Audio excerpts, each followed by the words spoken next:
स्वागत है दोस्तों आपका geography with Wasim Ahmad channel में। मैं आपका दोस्त वसीम अहमद आपके लिए लेकर आया हूँ आज ज्योग्राफी भूगोल के अंतर्गत एक और इम्पोर्टेंट टॉपिक, जिसमें आज हम अध्ययन करेंगे चट्टान या शैल या रॉक्स के बारे में।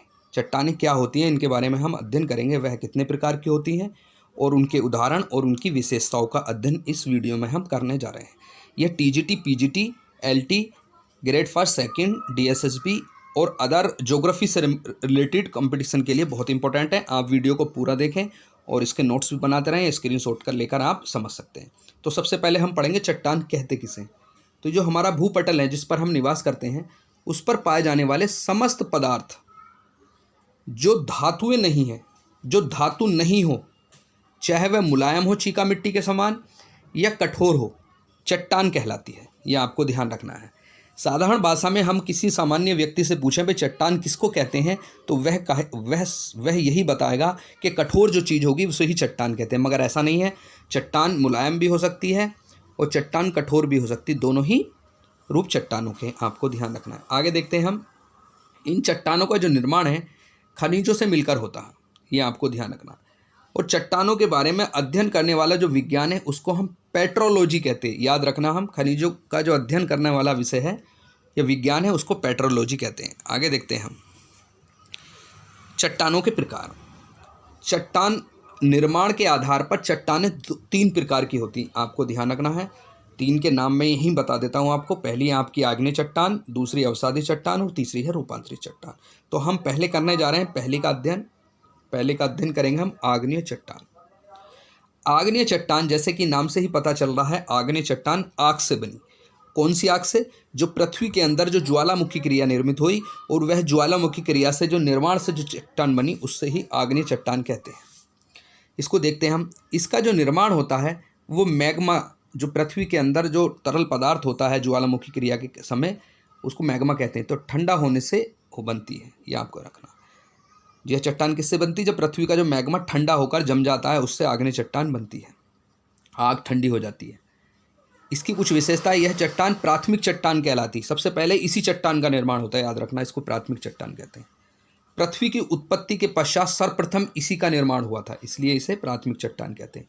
इस चट्टानों की कुछ महत्वपूर्ण विशेषताएं, इनमें परतें तथा जीवाश्म नहीं पाए जाते क्योंकि ये गर्म बहुत होती हैं, इसलिए इन आग्नेय चट्टानों में सोना, चांदी, तांबा, सीसा, निकेल, लोहा, अयस्क जैसे महत्वपूर्ण खनिज पदार्थ पाए जाते हैं। याद रखना, ये खनिज पदार्थ कौन सी चट्टान में पाए जाते हैं? आग्नेय चट्टान में। कई एग्जामों में प्रश्न पूछा जा चुका।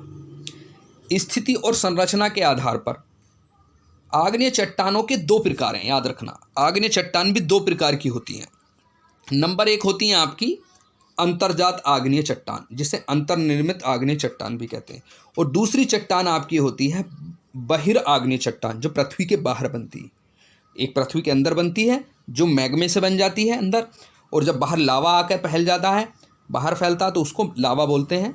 तो उससे निर्मित चट्टान बाह्य आग्नेय चट्टान है। तो हम पहले देखेंगे अंतर्जात आग्नेय चट्टान। यह दो अंतर्जात आग्नेय चट्टान हैं जो पृथ्वी के अंदर मैग्मा होता है उससे बनती है। तो ये दो प्रकार की होती हैं, आपको याद रखना। एक तो होती है पातालीय आग्नेय चट्टान, गहराई में बनने वाली। तो पातालीय जो आग्नेय चट्टान है, इस प्रकार की जो चट्टानों का निर्माण होता पृथ्वी की अत्यधिक गहराई पर होता। आपको ये ध्यान रखना, अधिक गहराई पर बनती है। इनमें अत्यधिक रवे पाए जाते हैं, इसी कारण ये अत्यधिक कठोर होती हैं। रवों का मतलब होता है जब हम किसी चट्टान को गर्म करते हैं या गर्म होती है या लोहे को गर्म करते हैं तो उसमें उसकी आग में उसके गर्म होने के बाद एक लाल से रूप में एक अलग ही भूरे से कलर के रवे से दिखाई देते हैं, अलग ही चमक दिखाई देती है, वह चमक ही रवे होते हैं। तो यह पातालीय आग्नेय चट्टान में रवे पाए जाते हैं, अत्यधिक कठोर होती है। अंतर्जातीय आग्नेय चट्टान का यह पहला प्रकार था। फिर अंतर्जातीय आग्नेय चट्टान में दूसरा इसका उदाहरण है आपका मध्यवर्तीय आग्नेय चट्टान। जब हम भूगर्भ से निकलने वाला मैग्मा जब धरातल पर न आकर, वह धरातल पर नहीं आ पाता। मैग्मे का मतलब यही होता है जब ज्वालामुखी क्रिया के होते समय पृथ्वी के अंदर ही जो तरल पदार्थ जम जाता है वह मैग्मा होता है। जब बाहर आकर जमता है पृथ्वी के तो उसे हम लावा कहते हैं। तो लावा और मैग्मे में ये अंतर है, आपको समझ लेना है। जब ज्वालामुखी वाला टॉपिक हम समझाएंगे तो वहाँ भी आप इसको समझेंगे। तो मध्यवर्ती आग्नेय चट्टानों में क्या है, जब भूगर्भ से निकलने वाला मैग्मा धरातल पर नहीं आ पाता और पृथ्वी के अंदर ही मिलने वाली संधियों में, दरारों में या तलों में ही जमकर ठोस हो जाता है। तो ऐसी चट्टानों को मध्यवर्ती आग्नेय चट्टान कहा जाता है। ये बहुत ही महत्वपूर्ण है, याद रखना। और इन मध्यवर्ती आग्नेय चट्टानों में बहुत सारे रूप बन जाते हैं। उनके कुछ उदाहरण हैं जो इस प्रकार हैं, आप देखेंगे कौन से हैं। जैसे है लैकोलिथ। लैकोलिथ मध्यवर्ती आग्नेय चट्टानों का उदाहरण है, जो अंतर्जातीय आग्नेय चट्टान है। ये लावे के गुम्मदाकार जमाव होते हैं, याद रखना। लावे का जो गुम्मदाकार आकार बन जाता है पृथ्वी के अंदर ही, लावे का मतलब मैग्मे का, तो वह क्या कहलाता है, गुम्मदाकार क्या कहलाता है आपका, लैकोलिथ। ये परतों के बीच गर्म लावे के भर जाने से बनता है, आप जानना। इसकी ऊपरी परत में वाष्प और गैसों के दबाव के कारण ऊपर की ओर गुम्मद के रूप में उठ जाती है, तो इसीलिए लैकोलिथ कहते हैं। एक आती है आपकी भित्तिशिला व डाइक। जब लावा बाहर निकलते समय मैग्मा या लावा जब मार्ग में अवसादी चट्टान पड़ती कहीं ना कहीं, तो एक लंबत दीवार व बांध के रूप में जम जाता। बीच में एक नली सी होती है जिससे मैग्मा निकलता है, उसमें कहीं ना कहीं दरार होती है, तो उसमें एक नली सी में वो जम जाता दरारों में, तो उसे ही भित्तिशैल या डाइक कहते हैं, याद रखना। एक डाइक एक खड़ी रूप में जम जाता। एक होता पत्रक शिला या सील या सिल्ड बोलते कह सकते हैं। जब लावा अवसादी चट्टानों की परतों में प्रवेश कर एक समांतर तहों के रूप में जम जाता है, तो उसको हम सील कहते हैं। सौलों के रूप में जम जाता है तो उसे हम पत्रक शिला कहा जाता है। यह छत्तीसगढ़ और झारखंड में भारत में प्रचुर मात्रा में पाया जाता है, पत्रक शिला, याद रखना आपको। एक होती है आपकी लैपोलिथ। यह भी मध्यवर्ती आग्नेय चट्टान का उदाहरण है। अवसादी चट्टानों में जब लावा जम का तस्त्रीनुमा रूप ले लेता है, याद रखना, तस्त्रीनुमा शब्द याद रखना, तो वह होते हैं लैपोलिथ। उस आकृति को लैपोलिथ कहा जाता है। यह दक्षिण अमेरिका महाद्वीप में काफ़ी रूप में पाए जाते हैं। फिर एक आकृति आती है मध्यवर्ती आग्नेय चट्टानों में ही, फैकोलिथ और बैथोलिथ। तो फैकोलिथ क्या है, यह भूमि के अंदर लावे के लहरदार जमाव होते हैं, लहरों के रूप में होते हैं। पृथ्वी के अंदर लावा लहरों के रूप में जम जाता है, उसे फैकोलिथ कहते हैं। और बैथोलिथ जब मुख्यतः पर्वतीय क्षेत्रों में जहाँ पर ज्वालामुखी अधिक सक्रिय होते हैं, अत्यधिक रूप से ज्वालामुखी क्रियाएं होती हैं, और धरातल की काफ़ी नीचे खड़े ढाल वाले गुम्मदाकार रूप में विशाल लावे के जमाव से यह बनते हैं, याद रखना, बैथोलिथ। तो बैथोलिथ जो मध्यवर्ती आग्नेय चट्टान है, यह सबसे अधिक गहराई में बनती है। मध्यवर्ती आग्नेय चट्टान की सबसे गहराई रूप में यह खड़े ढाल वाले गुम्मदाकार रूप होते हैं, यह जम जाते हैं, आप याद रखना, लावे या मैग्मे के रूप में। उसके बाद आगे देखते हैं हम बाह्य आग्नेय चट्टान। हमने आंतरिक आग्नेय चट्टान पढ़ी, अब उसके बाद बाह्य, जो पृथ्वी के बाहर आने के बाद चट्टान बनती है। ज्वालामुखी उद्भेदन के समय मैग्मा के धरातल पर ठंडा होकर जब लावे के रूप में वह जम जाता, तो इसका निर्माण होता है बाहरी आग्नेय चट्टान का। रासायनिक संरचना के आधार पर इनको दो भागों में बांटा गया, बाहरी आग्नेय चट्टान, पृथ्वी के ऊपर बनने वाली चट्टानों को। नंबर 1 है आपकी अम्लीय आग्नेय चट्टान और दूसरी है क्षारीय। तो अम्लीय आग्नेय चट्टान को समझते हैं। इसमें बालू और सिलिका की मात्रा 85% तक होती है, याद रखना। इसका रंग पीला होता है, तो ये अम्लीय आग्नेय चट्टान होती है, याद रखना। इसमें बालू और सिलिका अधिक होती है, इसलिए अम्लीय होती है। और ये गाढ़ी भी होती है, याद रखना, इसको गाढ़ा होता है। उसके बाद देखते हैं हम क्षारीय चट्टानें। इनमें सिलिका और बालू की मात्रा आपकी 45 से 55% तक होती, यह उससे थोड़ा तरल होता, तो उसे क्षारीय आग्नेय चट्टान कहते हैं। ये बाह्य आग्नेय चट्टान का उदाहरण है। फिर हम आगे देखते हैं अवसादी चट्टान। दूसरी चट्टान आती है आपकी अवसादी चट्टान। अवसादी चट्टान का दूसरा नाम है परतदार चट्टान। यह चट्टान, अवसाद का मतलब होता है कूड़ा करकट से निर्मित चट्टान। यह आग्नेय चट्टान में जब अपर्दन होता, आग्नेय चट्टानों में जो अपर्दन हुआ था और उसके अपर्दन के कारण जो पदार्थ टूट फूट कर बिखर गया था, बिखरने के बाद वह अपर्दित होकर कहीं ना कहीं निक्षेपित हो गया था, उससे इसका निर्माण होता है, उसके जमाव से। ये चट्टानें परतदार होती हैं, आपको ये ध्यान रखना है। कूड़ा करकट से बनी है, नदियों द्वारा लाया गया कूड़ा करकट जब जम जाता है तो भी अवसादी चट्टान बन जाती है। जैसे उत्तर भारत का जो मैदान है, यह अवसादी चट्टानों का उदाहरण है। जो मिट्टी है जिसमें हम उपजाऊ मिट्टी, जिसमें हम खेती करते हैं। इसकी कुछ विशेषताएं अवसादी चट्टानों की, इसमें जीवाश्म पाए जाते हैं, जीव जंतु के अवशेष पाए जाते हैं, क्योंकि पेड़ पौधे, कीट पतंगे, मच्छर मक्खी मर जाते हैं, जीव जंतु मर जाते हैं, वो भी जम जाते हैं इससे, तो इसमें जीवाश्म पाए जाते हैं। इन चट्टानों में जल आसानी से प्रवेश कर जाता है क्योंकि मुलायम होती हैं। इन चट्टानों में बालू का पत्थर, चूना पत्थर, सैल आदि तत्व पाए जाते हैं। याद रखना, हमारी जो क्रस्ट है उसके 75% भूभाग पर अवसादी चट्टानों का निर्माण है। ये छिद्रमीय होती हैं, इनमें कोयला और खनिज तेल जैसे बहुमूल्य खनिज पदार्थ पाए जाते हैं। ये आग्नेय चट्टानों की अपेक्षा अधिक मुलायम होती है, ये मुलायम बहुत होती हैं, याद रखना है। तो याद रखना, अवसादी चट्टान मुलायम होती हैं और ये परतों के रूप में पाई जाती हैं।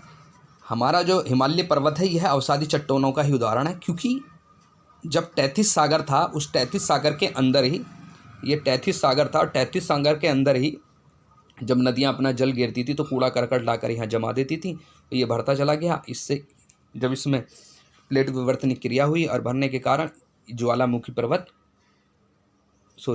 ये आपका अवसादी चट्टानें बन गई, है नहीं। तो ये एक चट्टान बनी हिमालय पर्वत, तो ये अवसादी चट्टानों का उदाहरण है, आपको ये ध्यान रखना है। उसके बाद आती है रूपांतरित चट्टान। रूपांतरित चट्टान या इसको कहते हैं हम कायांतरित चट्टान। रूपांतरित चट्टान के नाम से ही पता चल रहा है, रूप, जिस चट्टान का रूप बदलकर जो चट्टान बनती है, जब किसी चट्टान का रूप परिवर्तन हो जाता है उससे निर्मित चट्टान रूपांतरित चट्टान कहते हैं। आग्नेय चट्टान और आग्नेय चट्टान और अवसादी चट्टान का जब रूप बदल जाता है, वो किस कारण बदलता है अभी हम समझेंगे। इन दोनों का जब रूप बदलकर जो चट्टान बनती है उसको हम रूपांतरित चट्टान कहते हैं, कायांतरित। जब ताप और दाब के कारण आग्नेय चट्टान या अवसादी चट्टान का संगठन, जो बनावट है उसकी और उसके स्वरूप में जो परिवर्तन होता, उससे इन चट्टानों का निर्माण होता है रूपांतरित चट्टानों का। उच्च तापमान, दबाव दोनों प्रभावों से ऊंचे ताप की वाष्प व जल की रासायनिक क्रिया से आग्नेय व अवसादी चट्टानों के मूल रूप में परिवर्तन हो जाता है। और जब इनका रूप परिवर्तन होता तो इन चट्टानों का रूप बदल जाता, तो उन्हें ही रूपांतरित चट्टान कहते हैं। तो परिवर्तन के फलस्वरूप बनी चट्टानें कायांतरित या रूपांतरित चट्टानें कहलाती हैं। इनकी एक विशेषता यह सर्वाधिक कठोर होती हैं, याद रखना है। इनमें जीवाश्म पाए जाते हैं, ये कठोर हो जाती हैं। जब इनका रूप परिवर्तन हो जाता है, इन पर अपरदन की क्रियाएं हो जाती, तो बाद में ठोस रूप बन जाता है, तो वह अत्यधिक कठोर होता, तो वही रूपांतरित चट्टान है। इसमें जीवाश्म नहीं पाए जाते, याद रखना। अब कुछ महत्वपूर्ण जो तीनों प्रकार की चट्टानें हमने पढ़ी, आग्नेय चट्टान, अवसादी चट्टान और रूपांतरित चट्टान, इनके कुछ उदाहरण और इन दोनों से मिलने आग्नेय और अवसाद से जो रूप परिवर्तन हुआ उनसे जो चट्टानें बनी उनको हम पढ़ेंगे। तो देखते हैं हम अवसादी चट्टान और अवसादी चट्टान का जो रूप परिवर्तन हुआ, कौन सी चट्टान बनी, इन उदाहरणों को हम यहाँ पढ़ेंगे। तो हम यहाँ पर देखेंगे अवसादी चट्टानों से, ये अवसादी चट्टानों के उदाहरण इधर, और इधर है आप रूपांतरित चट्टान। इन अवसादी चट्टानों का जब रूप परिवर्तन होकर चट्टानें बनती है, तो आपको ये ध्यान रखना है, यहाँ से एग्जामों में प्रश्न पूछे जाते हैं। तो किले और सैल, ये एक अवसादी चट्टान है, जब इसका रूप परिवर्तन हो जाता तो स्लेट बन जाती, सो स्लेट आपकी रूपांतरित चट्टान का उदाहरण है। चूना पत्थर आपकी अवसादी चट्टान है, जब चूना पत्थर का रूप बदल जाता है तो आपकी संगमरमर रूपांतरित चट्टान बनती है। ऐसी चोक और डोलामाइट एक अवसादी चट्टान का उदाहरण है, जब इस चट्टान का रूप बदल जाता है तो संगमरमर बन जाती है, आपको ध्यान रखना है। जब बालू का स्तूप एक अवसादी चट्टान है, जब इसका रूप परिवर्तन होता है तो क्वार्टजाइट बन जाता है। एक ऐसी कांग्लोमेरेट एक अवसादी चट्टान का उदाहरण है, जब यह इसका रूप बदल जाता है तो क्वार्टजाइट बन जाता है। तो आपने देखा अवसादी चट्टान से के रूप परिवर्तन से बनने वाली रूपांतरित चट्टान, तो आप इन्हें नोट कर लेना। आगे देखते हैं हम आग्नेय चट्टानों से बनी रूपांतरित चट्टानों के उदाहरण। तो यहाँ पर आग्नेय चट्टानों के उदाहरण इधर हैं और उससे बनने वाले रूप परिवर्तन से बनने वाली रूपांतरित चट्टानों के उदाहरण इधर हैं। तो ग्रेनाइट एक आग्नेय चट्टान का उदाहरण है, बेसाल्ट भी आग्नेय चट्टान का उदाहरण है, आपको ये ध्यान रखना। जब ग्रेनाइट का रूप परिवर्तन होता है आपका, तो ग्रेनाइट नीस बन जाता है, आपको याद रखना। तो नीस क्या है आपका, ग्रेनाइट नीस एक रूपांतरित चट्टान का उदाहरण है, आग्नेय चट्टान का उदाहरण है ग्रेनाइट। बेसाल्ट से जब एम्फीबोलाइट बन जाता है, तो एम्फीबोलाइट आपका रूपांतरित चट्टान है। ऐसी बेसाल्ट से आपका सिस्ट भी बन जाता है। तो सिस्ट कैसी चट्टान है आपकी, रूपांतरित चट्टान है, बेसाल्ट से बनती है। तो बेसाल्ट और ग्रेनाइट आपकी आग्नेय चट्टानों के उदाहरण है, आपको ध्यान रखना। उसके बाद रूपांतरित चट्टानों का भी रूप परिवर्तन हो जाता है, क्योंकि चट्टानों का एक चक्र चलता है। पहले आपकी आग्नेय चट्टान बनती है, फिर अवसादी चट्टान बनती है, फिर रूपांतरित चट्टान बनती है, और रूपांतरित चट्टानों के बाद ही पूरा एक ये सर्किल है, आपका ये ध्यान रखना। तो सबसे पहले आपकी आग्नेय चट्टान बनी थी, फिर आग्नेय चट्टानों पर ही अपरदन की क्रिया होने के कारण जो पदार्थ जमा उससे अब की अवसादी चट्टान बन गई। और जब अवसादी और आग्नेय चट्टानों का रूप परिवर्तन हुआ तो रूपांतरित चट्टान बन गई। और पुनः इसका रूप परिवर्तन हुआ तो आपकी पुनः रूपांतरित चट्टान बनी। और फिर पुनः रूपांतरित चट्टानों से फिर दोबारा से आपकी वह तरल मैग्मे के रूप में या ज्वालामुखी क्रिया के रूप में फिर दोबारा पृथ्वी पर आ जाती, तो फिर आपकी आग्नेय चट्टान बन जाती। तो इसका ये पूरा एक आपका सर्किल चलता है, ये चक्र है। पूरे चट्टानों का भी एक चक्र चलता है, याद रखना। पहले आपकी आग्नेय चट्टान बनती है, फिर आपकी अवसादी, फिर रूपांतरित, फिर पुनः रूपांतरित, फिर उसके बाद दोबारा से पृथ्वी के अंदर ही चली जाती हैं वह चट्टानें। और उसके बाद वहाँ टूटने फूटने से फिर आपकी ज्वालामुखी क्रिया द्वारा फिर इन चट्टानों का निर्माण होता, आपकी फिर आग्नेय चट्टान बन जाती है। तो आपने देखा यहाँ पर पुनः जब रूपांतरित चट्टानों को पुनः रूपांतरण होता है तो उनसे कौन कौन सी चट्टान बनती है। तो स्लेट आपकी रूपांतरित चट्टान का उदाहरण, जब इसका पुनः रूपांतरण हो जाता है फाइलाइट बन जाती है। जब फाइलाइट का पुनः रूपांतरण होता है तो सिस्ट बन जाता है। और गैब्रो का जब रूप परिवर्तन होता है तो इससे सर्पेटाइन बन जाता है, याद रखना। तो गैब्रो एक आग्नेय चट्टान का भी उदाहरण है, आपको ये ध्यान रखना है। जब इसका रूप परिवर्तन होता है तो सर्पेटाइन बन जाता है, आपको ये ध्यान रखना है। तो ये बहुत ही महत्वपूर्ण टॉपिक था आपके लिए, आशा करता हूँ आपको पसंद आया होगा।